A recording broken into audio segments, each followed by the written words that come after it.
Joining us now, Everett Kelly, National President of the American Federation of Government Employees. It's good to see you, Everett. What does it do to TSA workers, to their morale, to bring in another federal force while they're on the job not getting paid? Well, Chris, thank you for having me, first of all. Certainly, we have great employees, right? These employees are very patriotic, and they want to perform the mission that they have been trained to do. It is a morale buster, if you ask me, to bring people in that's not necessarily trained to perform these duties, and they're getting paid, and you're not.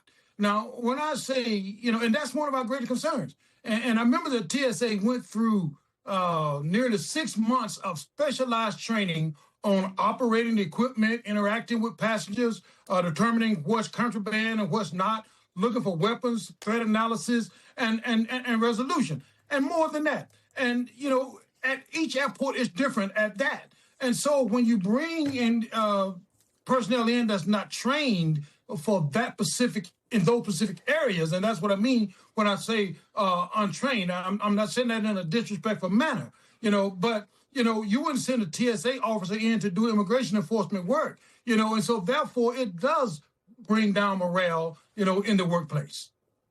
I mean, we're seeing, I don't have to tell you this, food drives, donation bins for security screeners across the country right now because they're in this second stretch without pay in 6 months.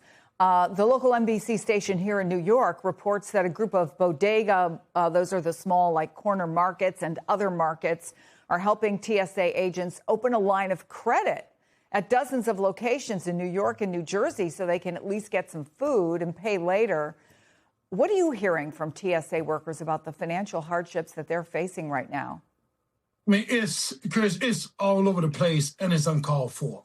I heard of one particular agent that purchased a $50 gift card from Amazon and made it so that they can pay it in 4 installments in order to provide food for their 5 children. It is just inhumane what these officers are going through at this time. And it doesn't have to be, because in my opinion, Congress could do their job. Matter of fact, they could resolve this issue today. And I call on them to resolve this issue today.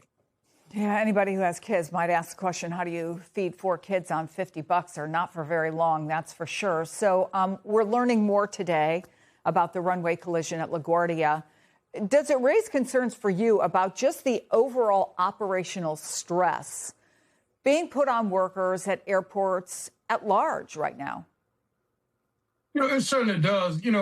Just look at the statement from Transportation Secretary Sean Duffy, who has been talking about how dangerous this is getting and how it's going to get worse. It has to get worse. And therefore, it's vitally important that the Congress come together, get this job done, resolve these issues, and let's get these members paid so that they can perform the functions of their family and the function that they enjoy for the American people. Everett Kelly, it's good to have you on the program. Thank you so much. Thank you. Thank you for having me, Chris.